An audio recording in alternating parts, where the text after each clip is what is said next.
Surrounded by law enforcement, Luigi Mangione returned to New York from Pennsylvania this week for the first time since investigators say he assassinated United Healthcare CEO Brian Thompson in Midtown Manhattan.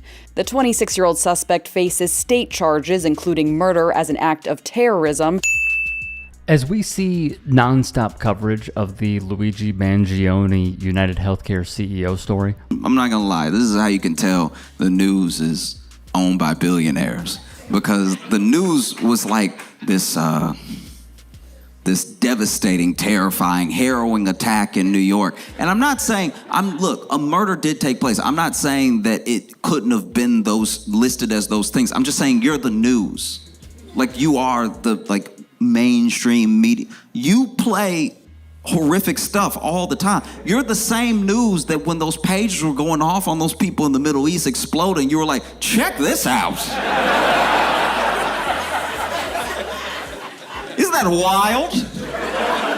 one of the best comedians out, Josh Johnson, puts it all in perspective. First, from the lens of the media. Brian Thompson's wife told NBC News that her husband had been receiving threats and alluded to them being tied to insurance coverage. Yet Thompson was walking alone with no security when the gunman who laid in wait to shoot him attacked him heading into the United Health Group Investor Day meeting. That tragic shooting comes as executive security has already become a bigger focus for major companies. Now, it appears billionaires and billionaires are taking action. CEOs were like, what? What happened? Oh my God. Oh my God, are you serious? And they didn't know each other? Kids, he just did that in broad daylight? To one of us? CEOs started making moves, man. CEOs of all the healthcare companies started taking down all of their profiles. All of their LinkedIns were just back to factory settings. And look, I need to be clear about something. I mean, you're gonna glean this off of me the entire time. I don't want anybody to die, right? I don't celebrate death in any way, right? But I will say, if you feel in the wake of this thing happening, like you have to scrub all mention of you, all knowledge of your existence off of the internet, then maybe, just maybe, take a look at how you do business. Take a look at the person. Do you know what I mean? Because... which Johnson shares his thoughts on. As always, he hits the nail on the head. We have been concerned about the rhetoric on social media for some time. And that's against CEOs, that's against the government, that's against leadership. We've seen narratives of hate. We've seen narratives of anti-government sentiment. We've seen personal grievances, and the language of violence accompanying or being a part of those narratives is something that we're very concerned about. That is a heightened threat environment. I still am alarmed, though, by the heroism that is being attributed to an alleged murderer of a father of 2 children on the streets in New York City. United States Secretary of Homeland Security, Alejandro Mayorkas, spoke to CBS Mornings on the current environment. Meanwhile, and the CEOs as well, when you look at this guy, you look at this dude, I don't think anyone was ready. I don't think the news was ready. I don't think the police were ready. I don't think the rich were ready for how on the shooter's side the public was. And so out of it, you get these CEOs, you get these rich people going on the news and really campaigning, being like, look, the CEO, this man was a father, this man was a husband, this man, and they really appealed to the humanity of this CEO. And there were people who heard that appeal, and they said, yeah, no, I know he was a person, so was my cousin. So was my brother, so was my sister, so was my friend. You know what I mean? This man had children. He leaves children behind. This is a senseless death. It did not have to happen. And it's like, yeah, no, I know about I know about avoidable deaths. You know, I'm a customer. Bingo. Johnson puts it better than most do, and unfortunately, this message has been lost on cable news. Luigi Mangione faces 2 murder cases, state and federal, in connection with one killing of the United Healthcare CEO, Brian Thompson. What many will not say about Brian Thompson, the comedian Josh Johnson, does.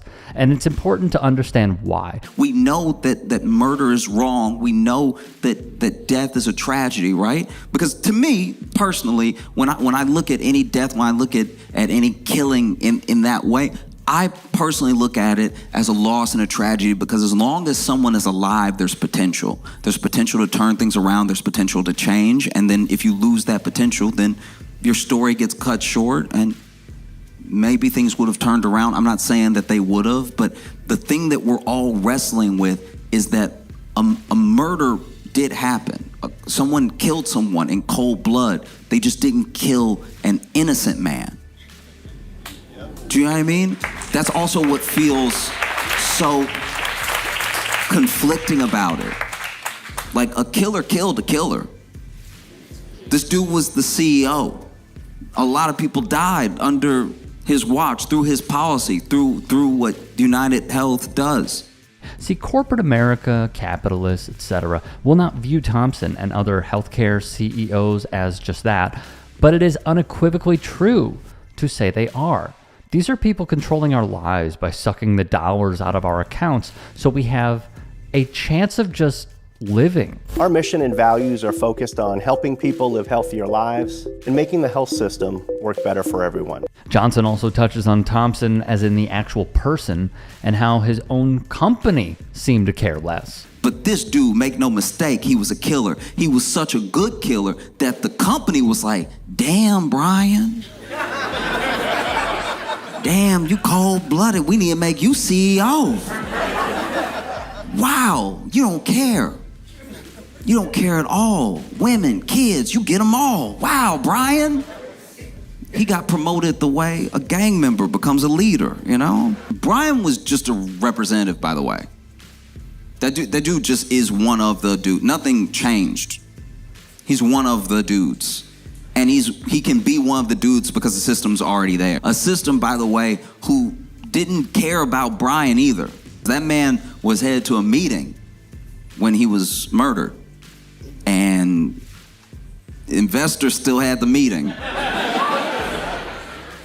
That's how it works. They were getting notifications on their phone that Brian was outside, and they were like, ugh, so the minutes. And they did start on time. It was a wild revelation to learn that shows how they devalue even their own co-workers' health. All of this is deeply troubling for corporations worried about the security of their top executives. Right, Wolf, and the security posture for top corporations has changed dramatically since the shooting. And that's happening at the same time that support for the suspect has grown so much that it's translated into marketing opportunities. Johnson unpacks this sentiment as well, and it's vital to understand the why here again. When you put like that much profit over the person, you were also lost in that thing, right? And I think that's a harrowing thing. I think for CEOs that was like a terrifying moment, because it was the first time that they saw that we see them the way they see us. Do you know what I mean? That's gotta be scary. Because for them, make no mistake, for them, we're not clients, we're not consumers, we're not customers, we're not even users. None of the names that they put in their reports, none of the things that they say to their shareholders, we're numbers. We're an account number, we're this thing. Which is why when we go away, when we disappear, when we die, it doesn't really mean anything to them. Because they never really saw us. It's because we all have a story. It is quite literally uniting in a time of great political division. Our shared grief in losing loved ones in a for-profit system that is dependent on gouging us to damn near homelessness, if not death, is relatable. Josh Johnson is a fantastic comedian, by the way, that deserves your support. Please check out his YouTube channel, his Instagram for more clips and posts, TikTok where he has over 1 million followers, congrats to him, and his website, joshjohnsoncomedy.com for tour updates. Hey, I appreciate you watching. Now, if you can, please do become a channel member by going to youtube.com/tytsports and clicking the join button. If that's too much for you, you can just go to tyt.com/join to become a member. It helps all of us out here at the Young Turks and keeps our network afloat. In addition, you could follow me on my socials on Twitter, Instagram, and TikTok. Appreciate the love. Have a great day.